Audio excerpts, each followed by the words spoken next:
What's up, good people? Good morning. Good morning. It is 10:15 a.m. Tuesday morning, November. What is today's date? November the 15th, 2022.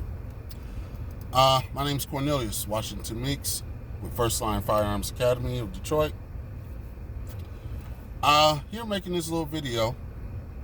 I received a phone call today from the Detroit Police Department, 3rd Precinct. Those of you in Detroit, to give you an idea, the 3rd Precinct is the precinct on West Grand Boulevard and the Lodge Freeway next to the McDonald's. That is the 3rd Precinct. Used to be known as the Central District when it was at West Grand Boulevard and Woodward Avenue. That is the precinct when Detroit residents purchase firearms. That is the precinct where we must submit the RI-60 pistol sales record. Probably can't see that too clearly. This RI-60 pistol sales record, whenever you purchase a firearm, especially if it's a pistol or a handgun, specifically a pistol or a handgun, the seller fills out one of these forms in triplicate, in 3 pieces. You keep a copy, they keep a copy as the seller, and the 3rd copy you must submit to your local law enforcement agency. That's state law. If you live in the city of Detroit, that is that 3rd precinct. That's where you have to send it. You can't take it to any police precinct. It has to be the 3rd precinct located at the West Grand Boulevard and the Lodge Freeway next to the McDonald's. Right down the street from Henry Ford Hospital, okay? Across the street from the Health Alliance Plan, HAP, okay? I received a call from them this morning stating that they had received my RI-60 in the mail, because you can mail it to them also. You don't have to take it to them. You can mail it to them, either by first class mail or by certified mail. I mailed mine through first class mail. Put it in a little small envelope, addressed it, put a stamp on it, dropped it in the mailbox. Easy peasy. As long as it's done within the 10 days. You have 10 days from the date of your purchase to submit that form, okay? They received it. They said they received it. They called me. A lady called. And she says to me, she said, you have to come into the precinct and submit to a background check and pay a $20 fee. I said, since when? Because that was never, ever required under law in the state of Michigan. She said, well, that's what you have to do. I said, no, I don't.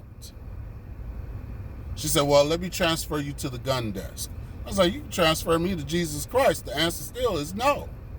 So she transfers me to the gun desk. Some guy picks up the phone, black cop. He says, he didn't know, she blind transferred. I said, yeah, some lady just called me from the 3rd precinct saying that I have to come in and submit to a background check and pay a $20 fee for a gun sale, for a gun I bought. And he said, yeah, if you didn't go through a background check when you bought it, you have to go through one, now. I was like, I didn't need to go through a background check when I bought it. And he said, why do you say that? I said, it was a private sale. He said, you still need a purchasing permit. I said, I have a concealed pistol license. The person that sold it to me has a concealed pistol license. Those are our purchasing permits. He said, those no longer exempt you from a background check. I said, those no longer exempt me from a background check from an FFL. I said, you're referencing the memo that the ATF sent out in March of 2020 to all Michigan FFLs. He said, right. I was like, that's for FFLs. I didn't buy it from an FFL. Even though the guy I purchased it from is an FFL, that's how I know about the memo. He sold me one of his guns from his personal collection. It wasn't from his business. If it was from his business, he would have ran the background check. And you would have the NICS number on there. But because it was a private sale, there's no NICS number. That's non-applicable. He's like, well, the state is pushing for these to be done. I say, well, the state needs to change the law.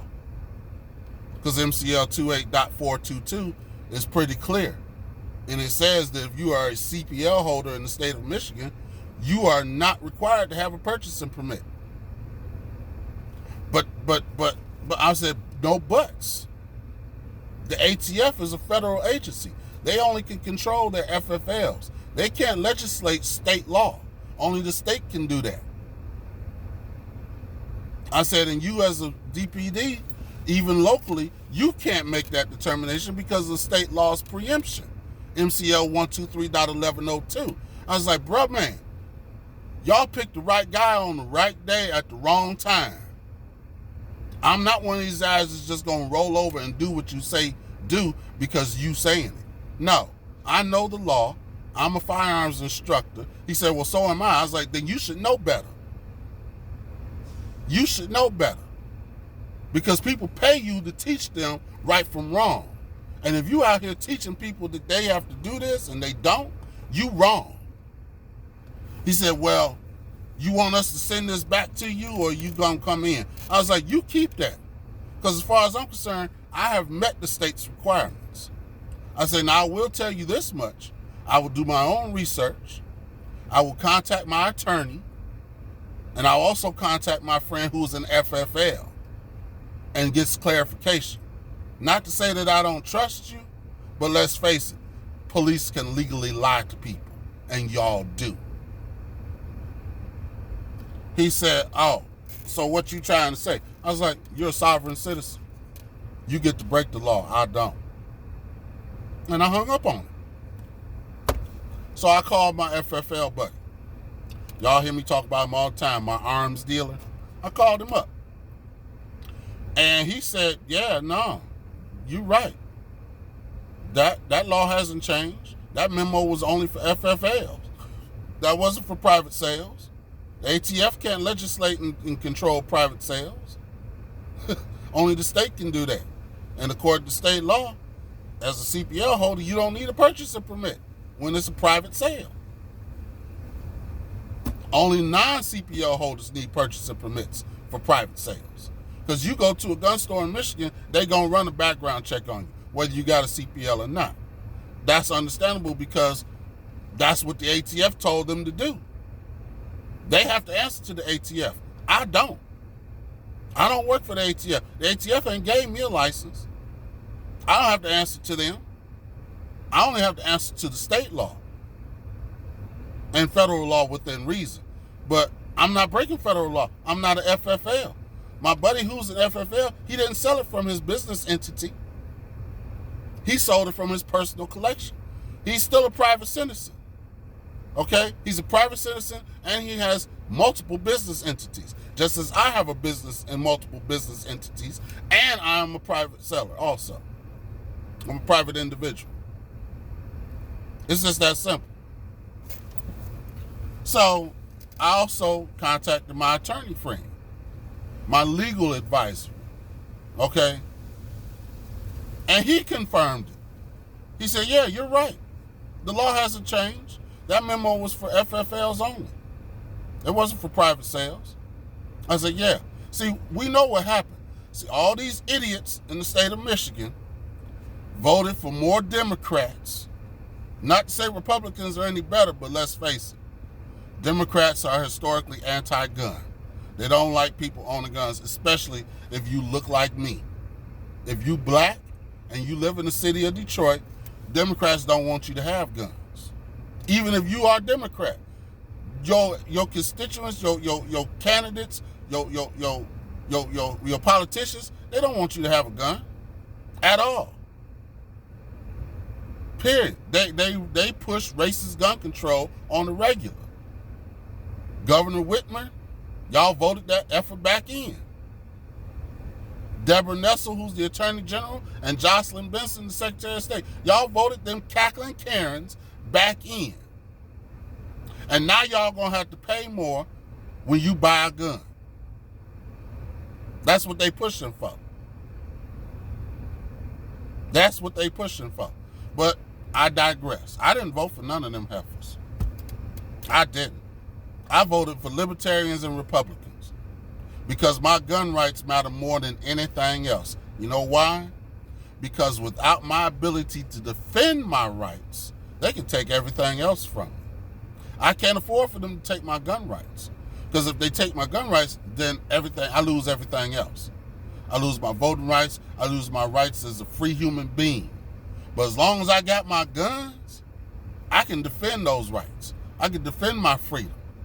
If someone tries to stop me from voting, I can shoot them and shoot my way to the polls and make sure I vote. I can't do that without any gun rights. That is what y'all not comprehending that. Y'all looking at guns as a minor thing. No, that's a major thing. That is the equalizer. Because they can't do nothing to you you don't want done to you if you have a way to defend against them.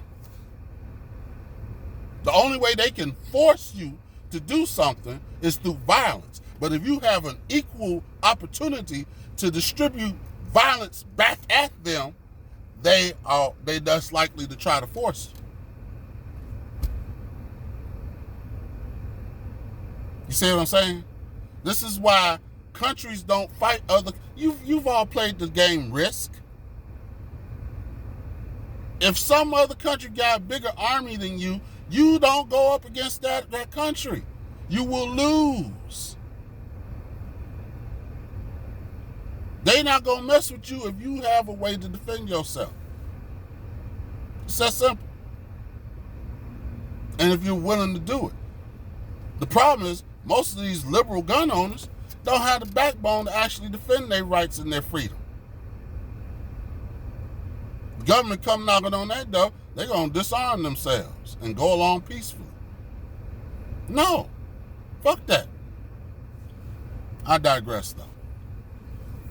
But this is just a little PSA, public service announcement. If you are a Michigan resident, especially if you are a Detroit resident, and you are a CPL holder, and you are purchasing a firearm from a private seller who is also a CPL holder, you are not required to do a background check on yourself. You do not have to do that. That is an unnecessary expense. They are trying to extort money out of you. You fill out that RI-60, you sign it, and you send it in and leave it at that. Do not march your butt down to that police station and submit to that background check. Don't do it. Just keep mailing them in, keep sending them in, and let them deal with it. Until that law is changed, MCL 28.422, unless that law is changed, or at the very least, the Michigan State Police release a legal update, which they haven't. The most recent one was 2010. They have not released another update since. And MCL 28.422, that law hasn't been amended since 2017. Knowledge is key. So, Detroit Police, 3rd Precinct, fuck you, fuck your bitch, and the click you claim. I ain't doing it.